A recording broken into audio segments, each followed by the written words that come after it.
If you're thinking of using Arena.ai to access top models like Claude or Gemini for free, I'm going to show you exactly how it works. But there's a major catch that you do need to know about. Many of the best models that once made Arena famous, like Claude Opus 4.6, which I dropped a video on a few weeks ago, and Gemini 3.1 Pro, have recently been removed or restricted. You're now left with a smaller handful of options. The leaderboard changes fast, so the harsh reality is you can't expect the absolute best models to always be available here for free.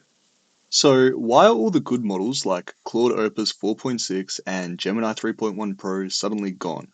On April 3rd, the platform officially announced that flagship models from GPT and Gemini would be removed. The reason? Certain cost considerations. Running these massive frontier models for free just got too expensive.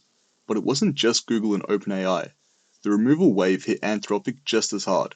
Claude Opus 4.6 and Sonnet 4.5 disappeared from the platform too, leaving only the less powerful models behind.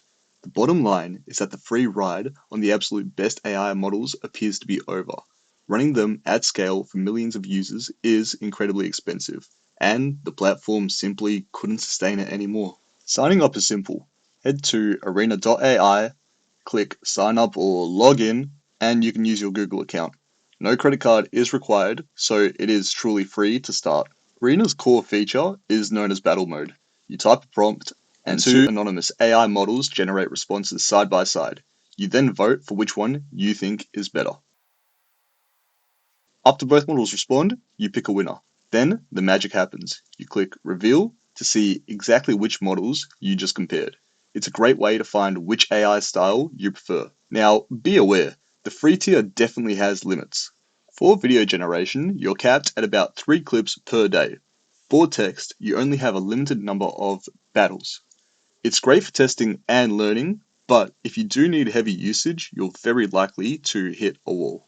So that's Arena AI in 2026. It's still a fantastic free playground for testing AI models, but don't expect unlimited access to the absolute best. If this video helped you out at all, please give it a like and subscribe for more honest AI tool reviews. Thanks for watching.